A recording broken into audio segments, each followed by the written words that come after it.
Students, आज का जो हमारा टॉपिक है बहुत अहम टॉपिक है। 10th क्लास है हमारी केमिस्ट्री की, और उसमें हम लोग चैप्टर नंबर 11 है ऑर्गेनिक केमिस्ट्री।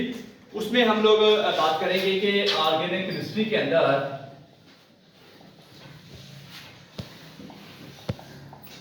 हम आज का हमारा जो टॉपिक है चैप्टर नंबर 11 है, 10th क्लास की केमिस्ट्री है।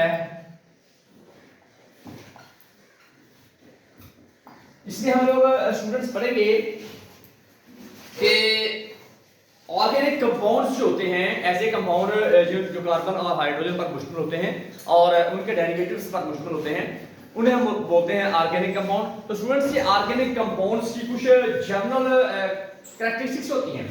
जनरल कैरेक्टरिस्टिक्स, ये हमारा टॉपिक है आज का,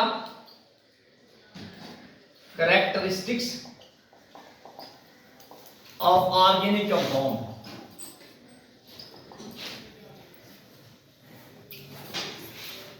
ऑर्गेनिक कंपाउंड्स की कुछ खुसूसियात हैं, वो आज हम लोगों ने डिस्कस करनी है।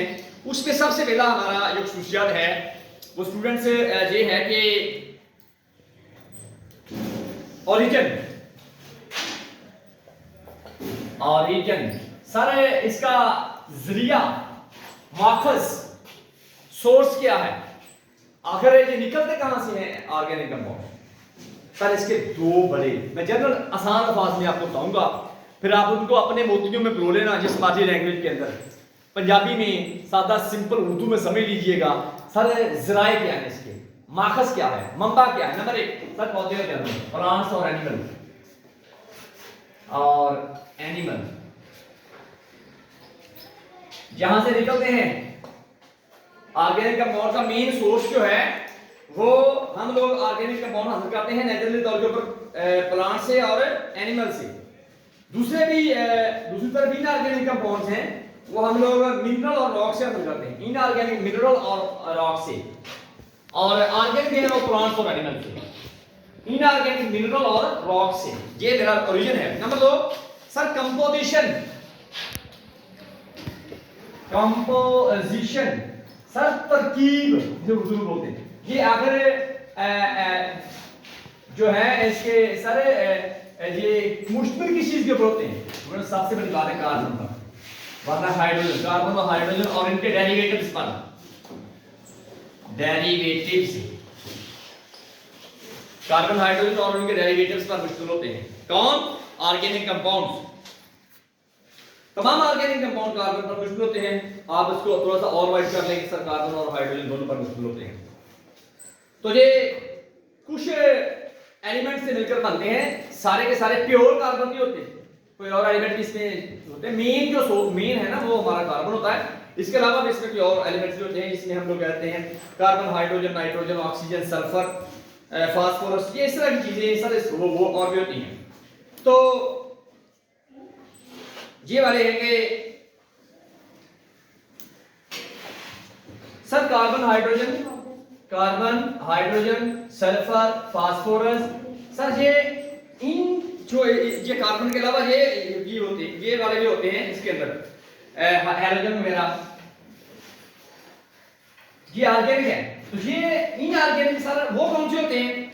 वो कहता है कि दूसरी तरफ अगर हम लोग बात करें तो इनऑर्गेनिक कंपाउंड जो होते हैं वो तकरीबन तमाम एलिमेंट पर मुश्तमिल होते हैं। तमाम एलिमेंट पर। इनऑर्गेनिक जो है, इनऑर्गेनिक वो किन पर मुश्तमिल है?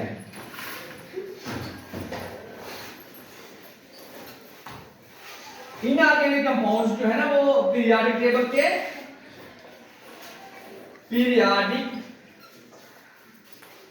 टेबल के तमाम एलिमेंट्स पर मुश्तमिल होते हैं जो बकाया रह गए।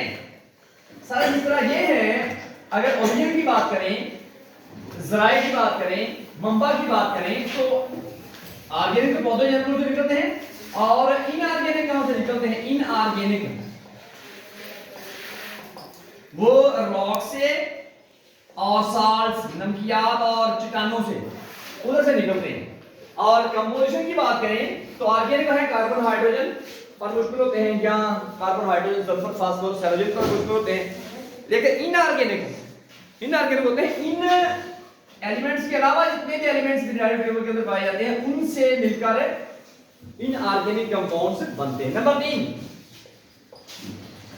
तीसरे नंबर के ऊपर मेरी ये चीज आ जाती है कि सारे कोवलेंट लिंकेज क्या होता है। ऑर्गेनिक कंपाउंड्स होते हैं उनके अंदर कोवलेंट बॉन्ड पाया जाता है, वो पोलर है या नॉन पोलर है। तो सारे कोवलेंट ऑर्गेनिक के अंदर वो जो है ना कोवलेंट बॉन्ड पाया जाता है। लिंकेज की बात करेंगे, लिंकेज वो कोवलेंट होगा, कोवेलेंट, वो पोलर है वो नॉन पोलर है, ये लिंकेज उसके अंदर होगा। सर इनऑर्गेनिक के अंदर कौन सा होता है? ऑर्गेनिक कंपाउंड्स के अंदर वो होता है आयनिक, आयनिक लिंकेज, आयनिक बॉन्ड पाया जाता है। ऑर्गेनिक कंपाउंड्स के अंदर जो है वो कोवलेंट बॉन्ड पाया जाता है, इनऑर्गेनिक कंपाउंड्स के अंदर आयनिक बॉन्ड पाया जाता है। नंबर 4, सारे सॉल्युबिलिटी की बात करें, सॉल्युबिलिटी, हालतदीदी, सारे ऑर्गेनिक कंपाउंड्स जो है ना, ये ऑर्गेनिक जो हैं, ये तेल वगैरह, ये ऑर्गेनिक कंपाउंड जो होते हैं ये नॉन पोलर सॉल्वेंट्स में हल होते हैं, पोलर में नहीं हल होते, पानी में हल नहीं होते, ये बात ध्यान में रखिएगा। सर ऑर्गेनिक कंपाउंड जो है ना ये नॉन पोलर लिंकेजेस रखते हैं अपने अंदर और ये सॉल्युबल होते हैं ऑर्गेनिक सॉल्वेंट्स में, अल्कोहल में, ईथर में, बेंजीन में, कार्बन डाइसल्फाइड वगैरह में। दूसरी तरफ इनऑर्गेनिक कंपाउंड्स के अंदर आयनिक बॉन्ड पाया जाता है, वो पोलर सॉल्वेंट में होते हैं। तो ये आयनिक बॉन्ड पाया जाता है इनके अंदर, इनऑर्गेनिक के अंदर, वो पानी में हल होते हैं, पोलर सॉल्वेंट में हल होते हैं, पोलर सॉल्वेंट में हल होते हैं जो इनऑर्गेनिक हमारे कंपाउंड्स हैं। ऑर्गेनिक कौन से में हल होते हैं? कोवलेंट लिंकेज की वजह से नॉन पोलर में। और इनऑर्गेनिक आयनिक कंपाउंड होते हैं, आयनिक बॉन्ड के अंदर होता है, वो पानी में पोलर सॉल्वेंट में हल होते हैं। नेक्स्ट है सर इलेक्ट्रिकली जो बिजली के कंडक्टर, इलेक्ट्रिसिटी के कंडक्टर की बात करेंगे, उसमें हम लोग स्टूडेंट्स बात करेंगे कि ये किस में हल होते हैं। उसमें ये है कि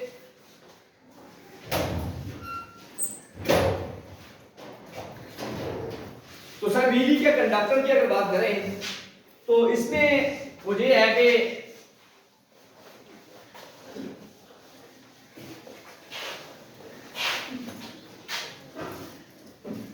इलेक्ट्रिकली बिजली के कंडक्टर, ये बिजली के कंडक्टर अच्छे नहीं होते, ऑर्गेनिक के होते हैं, वो उनमें कोवलेंट बॉन्ड पाया जाता है, वो पुअर कंडक्टर होते हैं बिजली के। इनऑर्गेनिक जो होते हैं वो आयनिक की नेचर होती है, उनके अंदर वो अच्छे कंडक्टर होते हैं। ऑर्गेनिक कंपाउंड जो होते हैं उनमें कोवलेंट नेचर को किसकी कोवलेंट बॉन्ड पाया जाता है, लिहाजा ये कमजोर कंडक्टर हैं। इनऑर्गेनिक जो होते हैं अच्छे कंडक्टर हैं। क्यों? क्योंकि सारे इसके अंदर होता है आयंस पाए जाते हैं, आयनिक कंपाउंड, वो भी मोलिकुलर फॉर्म में होता है, वैसे नहीं है आयनिक सॉल्ट्स वगैरह कंडक्टर नहीं है। अगर वो मोलिकुलर फॉर्म में, सॉल्यूशन फॉर्म में, मोल्टन फॉर्म में होंगे तो वो कंडक्टर बहुत अच्छे हैं, वरना नहीं। नेक्स्ट पूछिए सर, मेल्टिंग बॉइलिंग पॉइंट जो होता है इनका, जो मेल्टिंग और बॉइलिंग पॉइंट होता है वो थोड़ा होता है। जो मेल्टिंग और बॉइलिंग पॉइंट है, मेल्टिंग पॉइंट या बॉइलिंग पॉइंट, वो ऑर्गेनिक का थोड़ा होता है, क्योंकि आप लोग जानते हैं ये वोलेटाइल होते हैं। ऑर्गेनिक पेट्रोल वगैरह, मिट्टी का तेल, ये ऑर्गेनिक है, ये वोलेटाइल है, उड़ जाते हैं वैसे वेपर बन के। जो इनऑर्गेनिक होते हैं वो बहुत ज्यादा होता है इनका, इनऑर्गेनिक का मेल्टिंग पॉइंट और बॉइलिंग पॉइंट बहुत ज्यादा होता है। ये जितने भी नमकियात हैं उनमें आयनिक बॉन्ड होता है बहुत ज्यादा, उनका मेल्टिंग और बॉइलिंग पॉइंट होता है। अगली खासियत सर है स्टेबिलिटी जो है उनका मेल्टिंग और बॉइलिंग पॉइंट जो है ना वो थोड़ा होता है। स्टेबिलिटी क्या पजीरी उसे उर्दू में बोलते हैं। सर ऑर्गेनिक जो होते हैं ऑर्गेनिक कंपाउंड वो कोवलेंट बॉन्ड होने की वजह से गैर क्याम पजीर हैं। वो पड़े पड़े पेट्रोल उड़ जाता है हवा में, जबकि साल्ट्स जो इनऑर्गेनिक होते हैं वो बहुत ज्यादा स्टेबल होते हैं, क्याम पजीर होते हैं, उनका बॉइलिंग पॉइंट बहुत ज्यादा होता है, मेल्टिंग पॉइंट स्टेबल होते हैं। इसके बाद अगली ये बात है सर कंबस्टिबिलिटी, आतशगीर।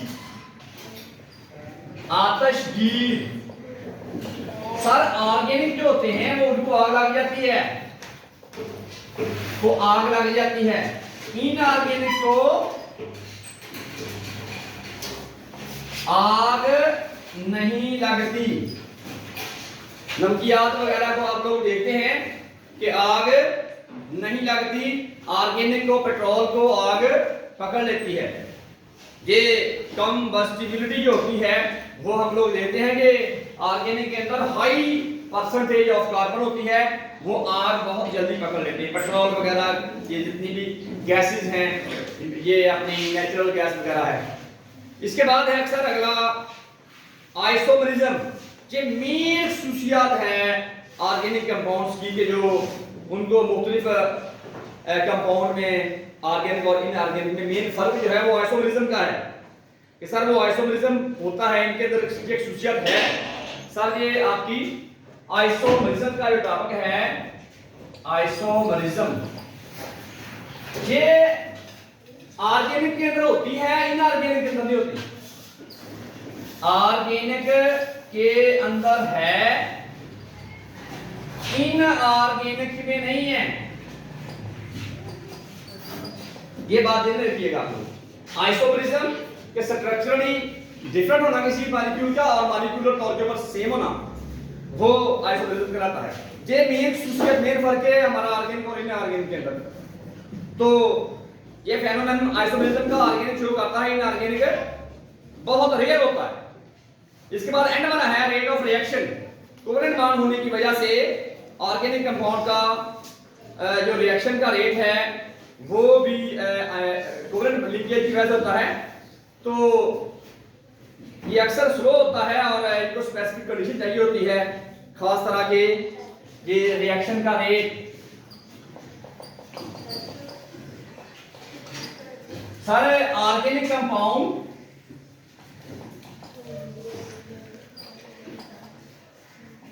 मॉलिक्यूलर नेचर के हम होते हैं। ये रिएक्शन का रेट स्लो होता है,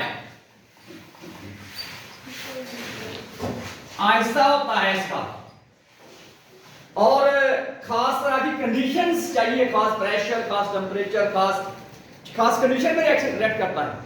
आम हालात में ये स्पीड से रिएक्ट नहीं करते ऑर्गेनिक कंपाउंड। और ये मॉलिक्यूलर नेचर में होते हैं और ऑर्गेनिक कंपाउंड अक्सर मॉलिक्यूलर नेचर में होते हैं। इनका ऑर्गेनिक जो है ना जो रिएक्शन का रेट स्लो होता है और कोई भी रिएक्शन करने के लिए खास कंडीशन, टेम्परेचर, प्रेशर की चाहिए होती है, अदरवाइज खास कैटालिस्ट चाहिए होते हैं इसके लिए, वरना रिएक्ट नहीं करते ये वाले। ये थी स्टूडेंट्स मेरे पास 10 खासियत के ओरिजिन कौन सी है ऑर्गेनिक की, पौधे और जानवर, इनऑर्गेनिक की रॉक और सॉइल। उसके बाद नंबर 2 के ऊपर मैंने आपको बताया है सर कंपोजिशन, ऑर्गेनिक कार्बन पर मुश्किल है, हाइड्रोजन पर मुश्किल है। इसके अलावा जितने भी खास कंपाउंड नाइट्रोजन, सल्फर वगैरह इसमें पाए जाते हैं। इसके अलावा जो पीरियोडिक टेबल में बकाया कंपाउंड होते हैं, बकाया एलिमेंट्स हैं, उन पर भी ऑर्गेनिक होते हैं। तीसरा सर फर्क ये है कि इनमें लिंकेज कौन सी है। ऑर्गेनिक के अंदर कोवलेंट नेचर होती है, इनऑर्गेनिक के अंदर आयनिक नेचर होती है। अगला फर्क सर सॉल्युबिलिटी। ऑर्गेनिक जो है ना कंपाउंड्स हैं वो सॉल्युबल होते हैं नॉन पोलर सॉल्वेंट में, इनऑर्गेनिक पानी में पोलर वगैरह में सॉल्व होते हैं। इसके बाद है सर बिजली के कंडक्टिविटी की। ऑर्गेनिक कंपाउंड बिजली के अच्छे कंडक्टर नहीं होते, इनऑर्गेनिक मोलेकुलर फॉर्म में अच्छे कंडक्टर होते हैं। आगे मेल्टिंग और बॉइलिंग पॉइंट की बात करेंगे। ऑर्गेनिक कंपाउंड है वो उनका मेल्टिंग और बॉइलिंग पॉइंट बहुत लो होता है एज कंपेयर टू इनऑर्गेनिक। वो आयनिक नेचर होती है, उनका मेल्टिंग और बॉइलिंग पॉइंट ज्यादा होता है। स्टेबिलिटी सर ऑर्गेनिक कंपाउंड बड़े-बड़े वेपर बनते रहते हैं, वोलेटाइल होते रहते हैं, बफर बनते रहते हैं, इसलिए उसकी स्टेबिलिटी इतनी कोई अच्छी नहीं होती। इनऑर्गेनिक बहुत स्टेबल होते हैं ड्यू टू अपने आयनिक बॉन्ड। सर उसके बाद है कंबस्टिबिलिटी, आतिशगीरी। ऑर्गेनिक कंपाउंड को आग लग जाती है, इनऑर्गेनिक कंपाउंड को आग नहीं पकड़ती। आगे आइसोमरिज्म। सर आइसोमरिज्म है कि आइसोमरिज्म का फेनोमेनन जो है ऑर्गेनिक कंपाउंड के अंदर पाया जाता है, इनऑर्गेनिक की एक खासियत है ही नहीं, बहुत पुअर होती है, बहुत रेयर होती है इनऑर्गेनिक के अंदर। आगे है रिएक्शन का रेट। सर ऑर्गेनिक कंपाउंड का रिएक्शन का रेट बहुत स्लो होता है as compare to inorganic. Organic compound का रिएक्शन का रेट स्लो इसलिए होता है कि ये मॉलिक्यूलर नेचर होते हैं और खास कंडीशन टेंपरेचर, प्रेशर, कैटालिस्ट की मौजूदगी में ये रिएक्ट करते हैं, अदरवाइज से रिएक्ट ही नहीं करते। ये थे स्टूडेंट्स आज के मेरे ऑर्गेनिक कंपाउंड्स की कुछ खुशियात। उम्मीद करता हूँ ये टॉपिक आपको समझ में आ गया होगा। मिलते हैं एक नई वीडियो के साथ। पाकिस्तान जिंदाबाद।